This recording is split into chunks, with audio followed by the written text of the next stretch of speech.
ಇಂದಿನ ಸಂಚಿಕೆಯಲ್ಲಿ ಪ್ರಿಯಾ ಮಾಧವನ ಹತ್ರ ರೀ ನಮ್ಮಪ್ಪನ ಸಾಲ ತೀರ್ಸಕ್ಕೆ ನೀವೇನೋ ದುಡ್ಡು ಕೊಡ್ಬೋದಾ, ಸದ್ಯಕ್ಕೆ 1,10,000 ನೀವು ಕೊಟ್ಟರೆ ಅಪ್ಪಂಗೆ ತುಂಬ ಸಹಾಯ ಆಗುತ್ತೆ ಕಣ್ರಿ ಅಂತ ಹೇಳ್ತಾಳೆ.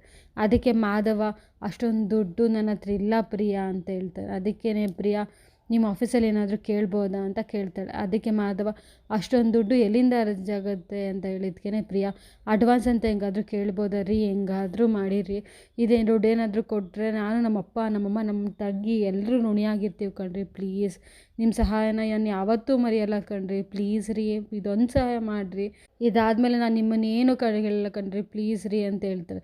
ಅದಕ್ಕೆ ಮಾಧವ ನೀನು ಹಿಂಗೆಲ್ಲ ಮಾತಾಡ್ದಂಗೆ ತುಂಬ ಕಷ್ಟ ಆಗುತ್ತವೆ ಅಂತ ಹೇಳ್ತಾಳೆ. ಅದಕ್ಕೇ ಪ್ರಿಯಾ ನಿಮ್ಮ ಕಾಲಿಗೆ ಬೇಕಾದರೂ ಬೀಳ್ತಿದ್ದೊಂದು ಸಹಾಯ ಮಾಡಿರಿ ಪ್ಲೀಸ್ ರೀ ಅಂತ ಹೇಳ್ತಾಳೆ.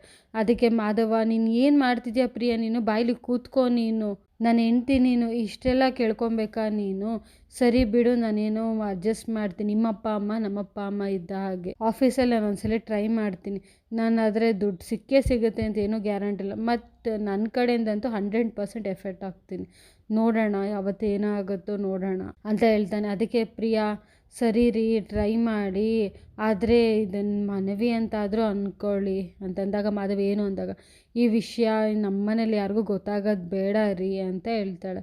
ಅದಕ್ಕೆ ಮಾಧವ ಅದು ಹೇಗಾಗುತ್ತೆ ಪ್ರಿಯಾ, ನಾನು ಇದುವರೆಗೂ ನಮ್ಮ ಮನೇಲಿ ಏನೂ ಮುಚ್ಚಿಟ್ಟಿಲ್ಲ, ನಾನು ಈಗ ಮುಚ್ಚಿಟ್ರೆ ನನಗೆಲ್ಲ ಆಗೋದಿಲ್ಲ, ನಮ್ಮ ಅಪ್ಪನ ಹತ್ರ ನಾನು ಹೇಳಲೇಬೇಕು ಅಂದಾಗ ಪ್ರಿಯಾ ಇಷ್ಟು ದಿನ ಬೇರೆ ಕಣ್ರಿ, ನೀವೊಬ್ಬರೇ ಇದ್ರಿ, ಈಗ ನಾನಿದ್ದೀನಿ, ನನ್ನ ನಂಬ್ಕೊಂಡು ನಮ್ಮ ಅಪ್ಪ ಅಮ್ಮ ಇದ್ದಾರೆ, ಈಗ ನೀವು ಇದನ್ನೆಲ್ಲ ಹೇಳಿದ್ರೆ ನಮ್ಮ ಅಪ್ಪ ಅಮ್ಮನ ಬಗ್ಗೆ ಅವ್ರು ಏನು ಅಂದ್ಕೊಳ್ಳಲ್ಲ ಹೇಳಿ ಅಂದಾಗ ಮಾಧವ ನಮ್ಮ ಅಪ್ಪ ಅಮ್ಮನ ಬಗ್ಗೆ ಗೊತ್ತಿಲ್ವ ನನಗೆ ಪ್ರಿಯಾ, ನೀನು ನಿಮ್ಮ ಮನೆಯವ್ರ ಬಗ್ಗೆ ಏನೂ ತಪ್ಪು ತಿಳ್ಕೊಳ್ಳಲ್ಲ ಅಂತಂದಾಗ ಪ್ರಿಯಾ ನಮ್ಮ ಮನೆಯವ್ರ ಬಗ್ಗೆ ತಪ್ಪು ತಿಳ್ಕೊಳ್ಳಲ್ಲ ಅಂತ ಕಣ್ರಿ, ನಾಳೆ ಅಪ್ಪ ಅಮ್ಮ ಬಂದಾಗ ಅವ್ರಿಗೆ ಮುಜುಗರ ಆಗಬೇಡ್ದಲ್ವಾ, ಅವರು ತಲೆ ತಗ್ಸೋ ಥರ ಆಗಬೇಡ್ದು ಅನ್ನೋದಷ್ಟೇ ನನ್ನ ಕಾಳಜಿ, ನಮ್ಮ ಮನೇಲಿ ಯಾರಿಗೂ ಗೊತ್ತಾಗೋದು ಬೇಡ, ಇದು ಒಂದು ಮಾತು ನಡೆಸ್ಕೊಡ್ರಿ ಪ್ಲೀಸ್ ರೀ, ನಿನ್ನ ಜೀವನ ಪರ್ಯಂತ ನಾನು ಏನೂ ಕೇಳಲ್ಲ ಕಣ್ರಿ ಅಂತ ಹೇಳ್ತಾಳೆ. ಅದಕ್ಕೆ ಮಾಧವ ಸರಿ ಆಯಿತು ಬಿಡು ಪ್ರಿಯಾ, ನಾನು ಯಾರ ಹತ್ರನೂ ಹೇಳಕ್ಕೆ ಹೋಗಲ್ಲ. ಅದಕ್ಕೆ ಪ್ರಿಯಾ ಆಣೆ ಮಾಡಿ ಅಂದಾಗ ನನ್ನ ಮಾತಿನ ಮೇಲೆ ನಿಮ್ಗೆ ನಂಬಿಕೆ ಇಲ್ವಾ ಅಂದ, ನೀವು ಆಣೆ ಮಾಡಿ ನೀವು ಅಂತ ಅಂದ್ಕೊಂಡು ಆಣೆ ತಗೋತಾಳೆ. ಸರಿ ಆಯಿತು ಮಾಧವ, ಸರಿ ಹೊತ್ತಾಯಿತು ಹೋಗು ಇವಾಗ ದೇವಸ್ಥಾನಕ್ಕೆ ಹೋಗಿ ಬರೋಣವಾ ಅಂದಾಗ ಪ್ರಿಯಾ ಆಯಿತು ಸರಿ ಹೋಗಿ ಬರೋಣ ಬನ್ನಿ ಅಂತ ಅಂದ್ಬಿಟ್ಟು ಮಾಧವನ್ನ ಕರ್ಕೊಂಡು ಹೋಗ್ತಾಳೆ. ಮಾಧವ ನಂದನ ಹತ್ರ ಹೋಗ್ಬಿಟ್ಟು ನಾನು ದೇವಸ್ಥಾನಕ್ಕೆ ಹೋಗ್ತೀವಿ ಅಂತಂದಾಗ ನಂದ ಸರಿ ಆಯಿತು ಹೋಗ್ಬಿಟ್ಟು ಬಾ ಅಂತಂದಾಗ ಅದಕ್ಕೆ ಪ್ರಿಯಾ ಮಾವ ನೀವು ಕಾಫಿ ಕುಡಿದ್ರಾ, ನಿಮ್ಗೇನಾದರೂ ಮಾಡಿಕೊಟ್ಟು ಹೋಗ್ಲಾ, ಅದಕ್ಕೆ ಏನು ಬೇಡಮ್ಮ ನೀವು ದೇವಸ್ಥಾನಕ್ಕೆ ಹೋಗ್ತಿದ್ದೀರಾ ಹೋಗಿ ಅಂತಾರೆ. ಮಾಧವ ಅದಕ್ಕೇ ಅಮ್ಮ ಎಲ್ಲಿ ಅಂತ ಕೇಳಿದಾಗ ನಂದ ಅವಳು ತಾರಸಿಗೆ ಮೇಲ್ಗಡೆ ಬಟ್ಟೆ ಒಣಗಕ್ಕೆ ಹೋಗಿದ್ರು, ಬರೋದು ಲೇಟ್ ಆಗ್ಬೋದು ನೀವು ಹೊರಡಿ ಅಂತಂದಾಗ ಮಾಧವ ಅದಕ್ಕೇ ಅಮ್ಮಂಗೊಂದು ಮಾತು ಹೇಳೋಗೋಣ ಅಂದ್ಕೊಂಡೆ ಅಪ್ಪ ಅಂತೇಳಿ. ಅದಕ್ಕೆ ನಂದ ಏನಿಲ್ಲ ಪರವಾಗಿಲ್ಲ ಹೋಗು ಸರಿ ಅಂತ ಅವರಿಬ್ಬರು ಹೋಗ್ತಾರೆ. ಈ ಕಡೆ ನೋಡಿದ್ರೆ ಗಿರಿಜಾ ಮತ್ತು ಅವರಿಬ್ಬರು ಸೊಸೆಯರು ಮಾತಾಡ್ತಾ ನಿಂತಿರ್ತಾರೆ. ನೀನು ಅಮೂಲ್ಯ ಹತ್ರ ಬಿಡು ಅಮ್ಮ ಹೋಗ್ಲಿ ತಲೆ ಕೆಡ್ಸ್ಕೊಬೇಡ ನೀನು ಅಂತಂದಿದ್ಕೇನೆ ಅಮೂಲ್ಯ ಇಲ್ಲ ನಾನು ಬೇಕು ಅಂತ ಚೆಲ್ಲಿಲ್ಲ, ಅವರೇನೆ ಹಂಗೆ ಮಾಡಿದ್ದು, ಅದು ಅಲ್ಲದೆ ಅವತ್ತು ನೋಡಿದ್ರೆ ತಿಂದೆ ಅಂತ ಗಲಾಟೆ ಮಾಡಿದ್ರು, ಇವತ್ತು ನೋಡಿದ್ರೆ ಚೆಲ್ದೆ ಅಂತ ಹೇಳಿದ್ಕೇನೆ ಮೀನಾ ಯಾಕತ್ತೆ ಅವ್ರು ಇಷ್ಟೊಂದು ಓವರಾಗಿ ಆಡ್ತಿದ್ದಾರೆ ಅಂತ ಕೇಳಿದ್ಕೇನೆ ಗಿರಿಜಾ ಹೋಗ್ಲಿ ಬಿಡು ನಿನ್ನೇನು ತಲೆ ಕೆಡ್ಸ್ಕೊಬೇಡ ಅಮೂಲ್ಯ ಅಂತ ಹೇಳ್ತಾಳೆ. ಅದಕ್ಕೇನೆ ಅಮೂಲ್ಯ ನಾನೇನು ತಲೆ ಕೆಡ್ಸ್ಕೊಂಡಿಲ್ಲ ಬಿಡಿಯತ್ತೆ ಅಂತ ಹೇಳ್ತಾಳೆ. ಸರಿ ಆಯಿತು ಅಂದ್ಬಿಟ್ಟು ಈ ಕಡೆ ನೋಡಿದ್ರೆ ಮಾಧವ ಮತ್ತು ಪ್ರಿಯಾ ಇಬ್ಬರು ಹೋಗ್ತಾ ಇರ್ತಾರೆ. ಅದು ನೋಡ್ಬಿಟ್ಟು ಗಿರಿಜಾ ಕೆಳಗಡೆ ಇಳಿದ್ಬಿಟ್ಟು ಬರ್ತಾಳೆ. ಅದನ್ನ ನೋಡಿದ ಮೀನಾ ಮತ್ತು ಅಮೂಲ್ಯ ಕೂಡ ಓಡ್ಬಂದು ಯಾಕತ್ತೆ ನೀವು ಹಿಂಗೆ ಓಡ್ಬಂದ್ರಿ ಅಂತ ಕೇಳಿದ್ಕೇನೆ ಮೀನಾ ಯಾಕತ್ತೆ ಏನಕ್ಕೆ ಹಿಂಗೆ ಬೇಜಾರು ಮಾಡ್ಕೊಂಡಿದ್ದೀರಾ ಅಂತ ಕೇಳಿದ್ಕೇನೆ ಅಮೂಲ್ಯ ನಾವು ಮಾವ ಬೈದಿದ್ದಕ್ಕೆ ನಾನೇನು ಬೇಜಾರು ಮಾಡ್ಕೊಂಡಿಲ್ಲ, ನೀವ್ಯಾಕೆ ಬೇಜಾರಾಗಿದೆಯಾ ಅಂದಿದ್ಕೇನೆ ಗಿರಿಜಾ ನಂಗೆ ಯಾಕೋ ಮಾಧವ ನನ್ನ ಕೈ ತಪ್ಪು ಹೋಗ್ತಿದ್ದಾನೆ ಅಂತ ಅನ್ಸ್ಕೋತೀನಿ, ಈಗ ನೋಡು ಮಾಧವ ಮತ್ತು ಪ್ರಿಯಾ ಇಬ್ಬರು ಹೊರಗಡೆ ಹೋದ್ರು ನಂಗೊಂದು ಮಾತು ಹೇಳಲಿಲ್ಲ ಅಂದಿದ್ಕೇನೆ ಮೀನಾ ಹೌದು ಪ್ರಿಯಾ ಅವ್ರೇನೋ ದೇವಸ್ಥಾನಕ್ಕೆ ಹೋಗಬೇಕು ಅಂತ ಹೇಳ್ತಾ ಇದ್ರು ಅಂತ ಹೇಳಿದ್ಕೇನೆ ಗಿರಿಜಾ ಮಾಧವ ನನಗೆ ಇಷ್ಟು ವರ್ಷದಲ್ಲಿ ಒಂದ್ಸಲಿನೂ ನನಗೆ ಹೇಳ್ದೇನೆ ಮನೆಯಿಂದ ಹೊರಗೋಗೋದು, ಇವತ್ತು ನೋಡು ನನಗೇನು ಹೇಳ್ತಾನೆ ಇಲ್ಲ, ಹೆಂಡತಿ ಬಂದ ತಕ್ಷಣ ಅಮ್ಮನೇ ಮರ್ತುಬಿಟ್ಟ ಅವನು ಅನಿಸ್ತಿದೆ ಅಂತ ಹೇಳಿದ್ಕೇನೆ ಮೀನಾ ಅತ್ತೆ ಯಾಕಂಗೆ ಯೋಚನೆ ಮಾಡ್ತಿದ್ದೀರಾ, ಪಾಪ ಭಾವ ಏನೋ ಹುಡುಕಿರ್ತಾರೆ, ನೀವು ಮೇಲೆ ಟೆರೆಸ್ ಮೇಲೆ ಇದ್ರಲ್ಲ ಅದಕ್ಕೆ ಕಾಣಿಸಿರಲ್ಲ ಅಷ್ಟೇ, ಅದಕ್ಕೆ ಹೋಗಿರ್ತಾರೆ, ಅಥವಾ ನೀವೇನೋ ಟೆರೆಸ್ ಮೇಲೆ ಇದ್ದಿದ್ದು ಅವ್ರಿಗೆ ಗೊತ್ತಿಲ್ವೇನೋ ಅದಕ್ಕೇ ಸುಮ್ಮನೆ ಅವ್ರು ಯಾಕೆ ಬರೋಕ್ಕಾಗುತ್ತೆ, ಕಾಲು ನೋವು ಬೇರೆ ಇದೆಯಲ್ಲ ಪಾಪ ಅದಕ್ಕೇ ಎಲ್ಲೋ ಬೇಜಾರು ಮಾಡ್ಕೋತಾರೆ ಅತ್ತೆ ನೀವು ಬೇಡ ಬಿಡಿ ಅಂದಾಗ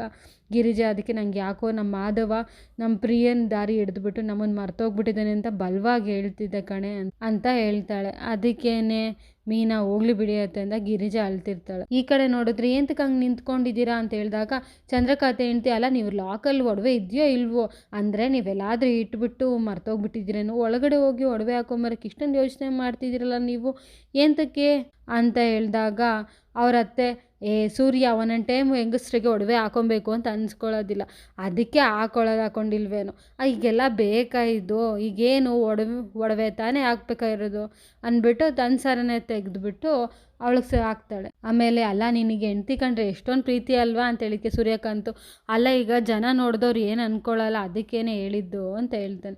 ಸರಿ ಆಯಿತು ನಡೀರಿ ಈಗ ಹೋಗೋಣ ಅಂತ ಅಂದ್ಬಿಟ್ಟು ಎಲ್ಲರೂ ದೇವಸ್ಥಾನಕ್ಕೆ ಹೊರಡ್ತಾರೆ. ಇಲ್ಲಿ ನೋಡಿದ್ರೆ ನಂದ ಕೂತ್ಕೊಂಡು ರಕ್ಷನ್ ಜೊತೆ ಲೆಕ್ಕ ಬರೀತಾ ಇರ್ತಾರೆ, ಮತ್ತು ಮನೆಯವ್ರ ಹತ್ರ ಎಲ್ಲ ಮಾತಾಡ್ತಿರ್ತಾರೆ. ಮೀನಾ, ಕೇಶವ, ಈಗಂತೂ ನೀನು ಮಾತಾಡಲೇಬೇಕು, ಟ್ರೈನಿಂಗ್ಗೆ ಅಂತ ಅಂದ್ಬಿಟ್ಟು ಬೆಂಗಳೂರಿಗೆ ಹೋಗ್ತಿರೋ ವಿಚಾರ, ಹಾಗೆ ನೀನು ನನ್ನ ಜೊತೆ ಬರ್ತಿರೋ ವಿಚಾರ ಎಲ್ಲನೂ ಮಾತಾಡಬೇಕು ನೀನೊಂದಿಗೆ ಕೇಶವ. ನಾನು ಹೇಳೋ ಫೋರ್ಸ್ಗೆ ನಮ್ಮ ಅಪ್ಪ ಒಪ್ಕೊಂಬಿಡಬೇಕು, ಸುಮ್ಮನೆ ಇರು ಅಂತ ಅಂದಿದ್ಕೇನೆ ಪ್ರಿಯಾಶಲ್ಲಿ ಬಂದ್ಬಿಟ್ಟು, ಮಾವ ಅಂಗಡಿ ಲೆಕ್ಕನ ನಾನು ನಿಮ್ಗೆ ಸಹಾಯ ಮಾಡಲಾ ಅಂತ ಕೇಳಿದ್ಕೇನೆ ಅದಕ್ಕೇನೆ ರಕ್ಷಾ, ಬೇಡ ಅದಕ್ಕೆ ನನಗೆ ಏನು ತೊಂದರೆ ಇಲ್ಲ ಅಂದಿದ್ಕೇನೆ ಪ್ರಿಯಾ, ಅಲ್ಲ ಕೈ ಏಟಾಗಿದೆಯಲ್ಲ ಅದಕ್ಕೆ ಹೇಳ್ದೆ ಅಂತ ಹೇಳ್ತಾಳೆ. ರಕ್ಷಾ, ಬರೀ ಅದಕ್ಕೆ ಏನು ತೊಂದರೆ ಇಲ್ಲ ಅಂತಾಳೆ.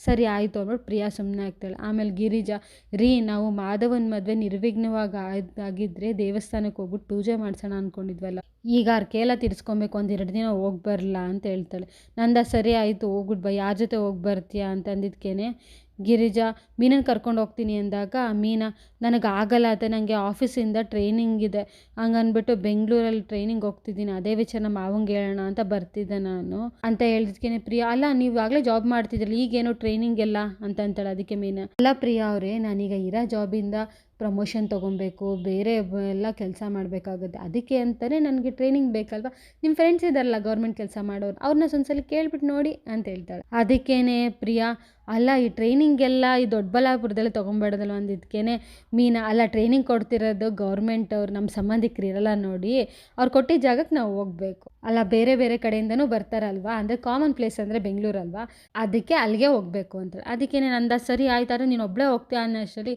ಕೇಶವ ನಾನು ಅಂತ ಹೇಳೋಕ್ಕಷ್ಟರಲ್ಲಿ ವಲ್ಲಭ ಬಂದುಬಿಟ್ಟು, ಅಪ್ಪ ತಗೊಳ್ಳಿ ಅಂದ್ಬಿಟ್ಟು ಅಂತೇಳಿ. ಅದಕ್ಕೇನೆ ನಂದ, ಏನಕ್ಕೆ ದುಡ್ಡು ಕೊಡ್ತೀಯ ನೀನು ಅಂದಿದ್ದಕ್ಕೆ, ಇಲ್ಲ 6,000 ರೂಪಾಯಿದು ನಂದು ನನ್ನ ಹೆಂಡ್ತಿದ್ದು ಖರ್ಚು ಅಂತಾನೆ. ಗಿರಿಜಾ ಅದಕ್ಕೆ ಏನಕ್ಕೆ ವಲ್ಲಭ ಹಿಂಗೆ ಮಾಡ್ತೀಯ ನೀನು ಅಂದಿದ್ದಕ್ಕೇನೆ, ವಲ್ಲಭ ಇದು ನಂದು ನನ್ನ ಹೆಂಡ್ತಿದ್ದು, ಇಷ್ಟು ದಿನ ನಾನು ನನ್ನ ಹೆಂಡ್ತಿ ಉಂಡಿದ್ದು ತಿಂದಿದ್ದು ಎಲ್ಲಾದರೂ ದುಡ್ಡು ಇಲ್ಲೇ ಇದೆ ತಗೊಳ್ಳಿ ಅಂದಿದ್ದಕ್ಕೆ ನಂದ, ಈ ಬರ್ತಿರೋ ಕೋಪಕ್ಕೆ ಅವ್ನು ಕಪಾಲಕ್ಕೆ ಹೊಡಿಬೇಕು ಅನಿಸ್ತಿದೆ ಗಿರಿಜಾ, ನನಗೆ ನಾನೇ ಯಾವ ಥರ ದುಡ್ಡನ್ನು ಕೇಳಿದ್ನ ಅಂತ ಅಂದಿದ್ದಕ್ಕೆ ವಲ್ಲಭ, ಇಲ್ಲ ನಾನು ಇದನ್ನೇನು ಅಹಂಕಾರದಿಂದ ಕೊಡ್ತಿಲ್ಲ ತಗೊಳ್ಳಿ ಅಂತ ಹೇಳ್ತಾನೆ. ಅದಕ್ಕೆ ನಂದ, ಇಷ್ಟು ದಿನ ಇವ್ನ ದುಡ್ಡಿಂದನೇ ನಾನು ಸಂಸಾರ ನಡೆಸ್ತಿದ್ದೆ, ಇವನಿಗೂ ಮತ್ತು ಇವ್ನ ಹೆಂಡ್ತಿಗೂ ಊಟ ಹಾಕ್ತಿದ್ದೀನಿ ಅಂದ ತಕ್ಷಣ ಇವ್ನಿಗೆ 4 ಕಾಸು ಸಂಪಾದನೆ ಮಾಡ್ತೀನಿ ದುರಂಕಾರ ಬಂದ್ಬಿಡ್ತೀವಿ, ಇವ್ನು ಕೊಡ್ತೀರಾ 6,000 ರೂಪಾಯಿ ಯಾವ ಮೂಲೆಗೆ ಸಾಕಾಗುತ್ತೆ ಅಂತ ಕೇಳು ಗಿರಿಜಾ. ಪ್ರಿಯಾ, ಒಬ್ಬ ಮನುಷ್ಯಂಗೆ ಬೆಳಗಿನ ಸಾಯಂಕಾಲದವರೆಗೂ ಊಟದ ಖರ್ಚು ಎಷ್ಟಾಗುತ್ತೆ ಅಂತ ಅಂದಾಗ ಮಾಧವ ಸುಮ್ಮನೆ ಇರು ಅಂತ ಪ್ರಿಯಂಕ್ ಸಿಗ್ನ ಮಾಡಿದ್ರೆ, ಮಾವ ಹೇಳ್ತಿಲ್ವಾ ಅಲ್ಲಿ 8,500 ಖರ್ಚಾಗುತ್ತೆ ಮಾವ ಅಂತ ಹೇಳ್ತಾರೆ. ಆಮೇಲೆ ನಂದ, 8,500 ಖರ್ಚಾಗುತ್ತೆ ಅಂತ, ಕೊಡ್ತಿರೋದು 6,000 ರೂಪಾಯಿ ಎಲ್ಲಿ ಸಾಕಾಗುತ್ತೆ, ಇನ್ನೂ 2,500 ರೂಪಾಯಿ ಕೊಡ್ತಾನೆ ಕೇಳು, ಅಲ್ಲ ಇಷ್ಟುವರೆಗೂ ನಾನು ಓದಿಸಿದ್ದೀನಿ, ಬಟ್ಟೆ ಕೊಡ್ಸಿದ್ದೀನಿ, ಬ್ಯಾಗೆಲ್ಲ ಕೊಡ್ಸಿದ್ದೀನಿ, ಅದಕ್ಕೆಲ್ಲ ಕೊಡ್ತಾನೆ ಕೇಳು ಅಂತ ಹೇಳಿದ್ಕೇನೆ ವಲ್ಲಭ, ಅದೆಲ್ಲ ಕೊಡೋ ಯೋಗ್ಯತೆ ಇಲ್ಲ, ನನ್ನ ಹತ್ರ ಕೊಡೋಕ್ಕಾಗೋದು ಇಷ್ಟೇ, ಮುಂದಿನ ತಿಂಗಳಿಂದ 8,000-9,000 ರೂಪಾಯಿ ಕೊಡ್ತೀನಿ ನಾನು, ರಕ್ಷಾ ತಗೋ ಅಂತ ಅಂದ್ಬಿಟ್ಟು ರಕ್ಷನ್ ಕೇಳಿ ದುಡ್ಡು ಕೊಟ್ಬಿಟ್ಟು ಹೋಗ್ತಾನೆ. ನಂದ ಕತ್ತೆ ಬಡವನ್ ತಂದು ಅಂತ ಹೋಗ್ತಾನೆ. ಗಿರಿಜಂಗೆ ಫುಲ್ ಬೇಜಾರಾಗುತ್ತೆ. ಆಮೇಲಿಂದ ವಲ್ಲಭನ ರೂಮ್ಗೆ ಹೋಗ್ಬಿಟ್ಟು, ಯಾಕೋ ಹಿಂಗೆ ಮಾಡಿದೆ ನೀನು, ಏನೋ ತುಂಬ ದೊಡ್ಡ ಮನುಷ್ಯ ಆಗೋದ ನೀನು, ನಿಂದು ನೀನು ಹೆಂಡ್ತಿದ್ದು ಖರ್ಚಿನ ದುಡ್ಡು ಕೊಡ್ತೀಯ ನೀನು ಅಂದಿದ್ದಕ್ಕೇನೆ ವಲ್ಲಭ, ನಾನು ದೊಡ್ಡ ಮನುಷ್ಯ ಆಗಬೇಕು ಅಂತಲೇ ದುಡಿತಾ ಇರೋದು ಅಂತೇಳಿ. ಅದಕ್ಕೇನೆ ಗಿರಿಜಾ, ನೀನು ಮತ್ತು ಅವ್ರಿಗೆ ಮಾತಾಡ್ತಿಲ್ಲ, ಅದಕ್ಕೆ ಬೇಜಾರಿದೆ ಅಂತ ಗೊತ್ತು, ಆದರೆ ಇವತ್ತು ನೀನು ಮಾಡಿದ್ದು ತಪ್ಪು ವಲ್ಲಭ, ಎಷ್ಟು ಸಿಟ್ಟು ಮಾಡ್ಕೊಂಡು ಹೋದ್ರು ಗೊತ್ತಾ, ಯಾಕೋ ಹಿಂಗೆ ಮಾಡ್ತೀಯ ನೀನು ಅಂದಿದ್ದಕ್ಕೇನೆ ವಲ್ಲಭ, ನಾನು ಸರಿಗೆ ಮಾಡಿದ್ದೀನಿ, ಅಲ್ಲ ಈಗ ನೋಡು ನಿಮ್ಮ ಅತ್ತೆ ಮಾವ ಇದ್ದರು ಅಂತ ಅನ್ಕೋ, ಆ ಟೈಮಲ್ಲಿ ಅಪ್ಪಂಗೇನೂ ಕೆಲಸ ಇರಲಿಲ್ಲ, ಅವ್ರ ಅಪ್ಪನ ಸಂಬಳದ ಅಂದರೆ ತಾತನ ಸಂಬಳದಲ್ಲೇ ಜೀವನ ನಡೆಸ್ತಿದ್ರು ಅಂತ ಅನ್ಕೋ, ಆವಾಗ ನೀನು ನೆಮ್ಮದಿಯಾಗಿರ್ತಿದ್ದ ನೀನು ಅಂದಿದ್ದು. ಅದಕ್ಕೇನೆ ಗಿರಿಜಾ, ಅದು ಅದಂಗೆ ಹೇಳ್ತಿದ್ದೆ, ನಾನು ನಿಮ್ಮ ಅಪ್ಪಂಗೆ ಹೇಳ್ತಿದ್ದೆ ಹೋಗಿ ಕೆಲಸ ಮಾಡೋಗಿ ಅಂತ ಅಂದ್ಬಿಟ್ಟು, ಊಟದ ತಿಂಡಿ ಬಗ್ಗೆ ಏನಾದರೂ ಮಾತಾಡಿದರೆ ಅಂದಿದ್ದಕ್ಕೆ ನಾನು ಅವಾಗ ಹೇಳ್ತಿದ್ದೆ ನಿಮ್ಮ ಅಪ್ಪಂಗೆ ಏನಾದರೂ ದುಡ್ದು ಅವ್ರಿಗೆ ದುಡ್ಡು ಕೊಡಿ ಅಂತ ಅಂದೆ, ನಾನು ಅದನ್ನೇ ಅಲ್ವಾ ಮಾಡಿದ್ದು ಅಂತ ಹೇಳ್ತಾನೆ. ಅದಕ್ಕೇನೆ ಗಿರಿಜಾ, ಅಲ್ಲ ನಿಮ್ಮ ಅಪ್ಪನೇ ಅಲ್ವಾ ಎಲ್ಲರೂ ನೋಡ್ಕೋತಿರೋದು, ಏನೋ ಕೋಪದಲ್ಲಿ ಒಂದು ಮಾತು ಹೇಳಿದ್ರು, ಅದಕ್ಕೆ ನೀನು ದುಡ್ಡು ತಂದ್ಕೊಡೋ ಅವಶ್ಯಕತೆ ಇತ್ತಾ ಅಂತ ಹೇಳಿದ್ಕೇನೆ ಗಿರಿಜಾ, ನಾನು ಮತ್ತು ಅಮೂಲ್ಯ ಯಾವ ಸಿಚುವೇಶನಲ್ಲಿ ಮದುವೆ ಆಗಿದ್ದು ಅನ್ನೋದು ಇಂಪಾರ್ಟೆಂಟ್ ಅಲ್ಲ,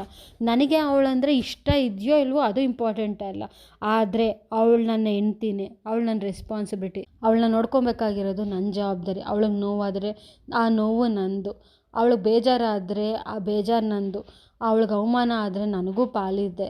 ನನ್ನ ಹೆಂಡ್ತಿಗೆ ಯಾರಿಂದನೂ ಅವಮಾನ ಆಗೋದು ನೋವಾಗೋದು ನನಗಿಷ್ಟ ಇಲ್ಲ. ಇನ್ನೊಂದ್ಸಲಿ ಈ ಥರ ಎಲ್ಲ ಆಗಬೇಡ್ದು, ಅದಕ್ಕೆ ಅಪ್ಪಂಗೆ ಶೇರ್ ಕೊಟ್ಟೆ ಅಷ್ಟೆ. ಇನ್ಮೇಲೆ ನೀನು ಬೇಕು ಬೇಡ ಅಂದ್ರೂ ನಾನು ಅಪ್ಪಂಗೆ ಪ್ರತಿ ತಿಂಗಳು ದುಡ್ಡು ಕೊಡ್ತಾ ಹೋಗ್ತೀನಿ ಅಂತ ಹೇಳ್ತಾನೆ.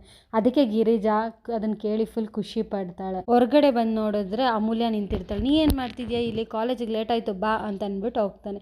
ಅದನ್ನು ಅವ್ನು ಆಡಿದ ಮಾತುಗಳೆಲ್ಲ ನೆನೆಸ್ಕೊಂಡು ಅಮೂಲ್ಯ ಫುಲ್ ಖುಷಿಯಿಂದ ನಗ್ತಾ ಇರ್ತಾಳೆ. ಈ ಕಡೆ ನಂದ ಸ್ಟೋರಿಗೆ ಬಂದು ಈಗ ಇವ್ನು ಏನು ಅನ್ಕೊಬಿಟ್ಟಿದ್ದಾನೆ, ನಾನು ಅವರಪ್ಪ ನನಗೆ ಉತ್ತರ ಕೊಡ್ತೀನಿ, ಎಷ್ಟು ಕೊಬ್ಬು ಅವನಿಗೆ, ನನಗೆ ದುಡ್ಡು ಕೊಡೋಕೆ ಬರ್ತಾನೆ ಅವನು, ನಾನು ದುಡಿತಾ ಇದ್ದೀನಿ ಅನ್ನೋ ದಿಮಾಗ್ ಬೇರೆ, ನನ್ನ ಹತ್ರ ತೋರ್ಸೋಕೆ ಬರ್ತಾನೆ ಅಂತೇಳಿ. ಅಷ್ಟರಲ್ಲಿ ನೋಡಿದ್ರೆ ಕೇಶವ ಅಗರಬತ್ತಿ ಬಿಡಿಸ್ಬಿಡ್ತಾನೆ. ಏನು ನಿನಗೆ ಕೈ ಫುಲ್ ಸ್ಟ್ರಾಂಗ್ ಇಲ್ವಾ, ಎಂತಕ್ಕೆ ಬಿಡಿಸ್ತಿದ್ಯಾ ನೀನು ಅಂತ ಹೇಳಿದಾಗ ಹನುಮಂತಣ್ಣ ಎಂತಕ್ಕೆ ನಂದ ಬೆಳಗ್ಗೆ ಹಿಂಗೆ ಆಡ್ತಿದ್ಯಾ ಅಂದಿದ್ಕೆ ನಂದು ಅಲ್ಲ, ನಾನು ಅವ್ನಿಗೆ ಹೇಳಿದ್ನ ಲವ್ ಮಾಡು ಮದುವೆ ಹಾಕೊಂಬಾ ಅಂತ ಅಂದ್ಬಿಟ್ಟು. ಲೆಕ್ಕ ಕೋಪ ಮಾಡ್ಕೋಬೇಕಾದ್ರೆ ನಾನು ಅವ್ನ ಮದುವೆ ಆಗಿ ಬಂದಾಗ ಅವನ್ನ ಕತ್ತಿ ಹಿಡಿದು ದಬ್ಲಿಲ್ವಲ್ಲ ಅದು ತಪ್ಪು ಅಂತ ಅನ್ನೋಷ್ಟರಲ್ಲಿ ಕೇಶವಂಗೆ ಇಂದು ಯಾಕೋ ಬಾಣ ನನ್ನ ಹತ್ರ ತಿರುಗ್ತಿದ್ಯಲ್ಲ, ಫಸ್ಟ್ ನಾನು ಇಲ್ಲಿಂದ ಎಸ್ಕೇಪ್ ಆಗಬೇಕು ಅಂದ್ಬಿಟ್ಟು ಅಪ್ಪ ನಾನು ಡೆಲಿವರಿ ಕೊಡೋಕ್ಕಿದೆ ನಾನು ಹೋಯ್ತೀನಪ್ಪ ಅಂದ್ಬಿಟ್ಟು ಹೊಟ್ಟೋಗ್ತಾನೆ. ಅಷ್ಟಲ್ಲಿ ನೋಡಿದ್ರೆ ಸುಂದರನು ಕೆಳಗಡೆ ಬಿಡಿಸ್ತಾನೆ. ಏನೋ ಇದು ಅಂದರೆ ಅಲ್ಲ ಕೇಶವ್ ಒಂದು ಕೈ ಭದ್ರಲ್ಲ, ಸ್ವಲ್ಪ ಬುದ್ಧಿವಾದ ಹೇಳ್ಬಿಟ್ಟು ಬರ್ತೀನಿ ಇರಿ ಅಂತ ಹೋಗ್ತಿರ್ತಾನೆ. ನಂದ ಅಲ್ಲ ಬಾಯ್ಲಿ ಈ ಕಡೆ ಸುಂದರ ನೀನು ವಲ್ಲಭ ಮಾಡಿ ಸರಿನಾ ನೀನೇ ಹೇಳು ಅಂತಂದಾಗ ಬಾವಾ ನೀವು ಯಾವಾಗ ನನ್ನ ಕೇಳೋಕ್ಕೆಲ್ಲ ಮಾಡಿದೆ ಅಂತ ದೊಡ್ಡ ಮನಸ್ಸು ನೀವು ಅಂತಂದಾಗ ನಂದ ತಲೆ ಹರಟೆ, ನಾನು ಹೇಳೋದನ್ನ ಕೇಳಿಸ್ಕೊ, ಇಷ್ಟು ವರ್ಷದಿಂದ ಈ ಮನೆ ನಡೆಸ್ತಾ ಇದ್ದೀನಿ, ಇದುವರೆಗೂ ಯಾರ ಹತ್ರ ಆದರೂ ಕೈ ಚಾಚ್ತಿದ್ದೆ, ಮದುವೆ ಆದಮೇಲೆ ನೀನು ನಮ್ಮ ಮನೆ ಬಂದು ಸೇರಿಕೊಂಡು ನಾನು ಯಾವ ಥರ ಕೈಲಿ ದುಡ್ಡು ಕೇಳಿದ್ದೀನ ನಿನಗೆ ಅಂದಿದ್ಕೆ ಸುಂದರ ಮನಸ್ಸಲ್ಲಿ ದುಡಿತಿದ್ರೆ ಕೇಳ್ತಿದ್ರೆ ನನ್ನ ಕೈಲೇ ಏನೂ ಇಲ್ವಲ್ಲ ಅಂದಾಗ ನಂದಾಗ ಏನೋ ಅದು ಅಂತಂದಾಗ ಇಲ್ಲ ಬಾವ ನೀವು ಯಾವತ್ತೂ ಹಂಗೆ ಕೇಳಿಲ್ಲ ಬಾವ, ನಾನು ಅಕ್ಕಿ ಮೂಟೆ ಇಳಿಸ್ಬೇಕು ಹೋಗ್ತೀನಿ ಬಾವ ಅಂತ ಹೊಡೋಗ್ತಾನೆ. ಆಮೇಲಿಂದ ನಂದ ಅಲ್ಲ ಪ್ರತಿ ತಿಂಗಳು 8,000 ಖರ್ಚಾಗುತ್ತೆ ಅಂತ ಹೇಳಿದ್ರೆ ಇವಾಗ ಸದ್ಯಕ್ಕೆ ಇಟ್ಕೊಳ್ಳಿ ಆಮೇಲಿಂದ ಕೊಡ್ತೀನಿ ಅಂತ ಹೇಳ್ತಾರೆ. ಇವತ್ತೇ ಕಪಾಲಿಗೆ ಬಾರಿಸ್ಬೇಕು ಅಂತಿದ್ದೆ, ಆದರೆ ನೆಕ್ಸ್ಟ್ ಟೈಮ್ ನನಗೆ ಕೊಡಲಿಲ್ಲ ಅಂದಾಗ ಬಾರಿಸ್ತೀನಲ್ಲ, ಆದರೆ ಮನೆಯವ್ರ ಮುಂದೆ ಬಾರಿಸ್ಬೇಡ್ದು ಅಂತ ಸುಮ್ಮನೆ ಅದೇ ಅಂತ ಹೇಳ್ತಾನೆ. ಅದಕ್ಕೆ ಹನುಮಂತಣ್ಣ ನೀನು ವಲ್ಲಭನ ಏಜಲ್ಲಿ ಹೇಗಿದ್ದೆ ಅಂತ ಯೋಚನೆ ಮಾಡು, ನೀನು ಈ ಊರಿಗೆ ಬಂದಿದ್ದಷ್ಟರಲ್ಲಿ ಯಾರ್ದೋ ಮನೇಲಿ ಉಳ್ಕೊಂಡಿದ್ದಲ್ಲ, ಅವ್ರೇನೋ ಸಿಟ್ಟಲ್ಲಿ ಅಂದರು ಅಂದ್ಬಿಟ್ಟು ಇಷ್ಟು ದಿನ ನಾನು ಇದ್ದಿದ್ದು ದುಡ್ಡು ತೊಗೊಳ್ಳಿ ಅಂದ್ಬಿಟ್ಟು ಅಂದಲ್ಲ, ಈಗ ನೀನು ವಯಸ್ಸು ಎಷ್ಟು ಇವಾಗಲೇ ನಿಂಗೆ ಸ್ವಾಭಿಮಾನ ಇದೆ, ಅವನಿಗೆ ಇನ್ನೇ ಸ್ವಾಭಿಮಾನ ಇರಬೇಡ್ದು ಅಂದಿದ್ದಕ್ಕೆ ನಂದೇ ಸಿಟ್ಟು ನಂದೇ ಸ್ವಾಭಿಮಾನ ಅವನಿಗೆ ಅಂತ ಹೇಳ್ತಾನೆ. ಅಂತ ಹೇಳ್ಕೊಂಡು ಖುಷಿ ಪಡ್ತಾ ಇರ್ತಾನೆ. ಮುಂದಿನ ಸಂಚಿಕೆಯಲ್ಲಿ ವಲ್ಲಭ ಪ್ರಿನ್ಸಿಪಲ್ ಹತ್ರ ಸರ್ ಅಮೂಲ್ಯ ಹೇಗೆ ಮಾಡಿದ್ದಾಳೆ ಸರ್ ಅಂತಂದಾಗ ಪ್ರಿನ್ಸಿಪಲ್ಲು ಅಮೂಲ್ಯ ತುಂಬ ಚೆನ್ನಾಗಿ ಮಾಡಿದ್ದಾಳೆ, ಅವಳು ಟಾಪರ್ ಆಗಿದ್ದಾಳೆ ಅಂತ ಹೇಳಿ ಅದನ್ನು ಕೇಳಿ ವಲ್ಲಭಂಗೆ ಮತ್ತು ಎಲ್ರಿಗೂ ಫುಲ್ ಖುಷಿ ಆಗುತ್ತೆ. ಆಮೇಲೆ ವಲ್ಲಭ 1 ನಿಮಿಷ ಸರ್ ಅಂದ್ಬಿಟ್ಟು ಅಮೂಲ್ಯಂಗೆ ಕಾಟ ಕೊಟ್ಟಿದ್ದ ಲೆಕ್ಚರರ್ನ ಕರ್ಕೊಂಬರ್ತಾನೆ. ಇಲ್ಲಿಗೆ ಈ ಸಂಚಿಕೆ ಮುಕ್ತಾಯ ಆಗುತ್ತೆ.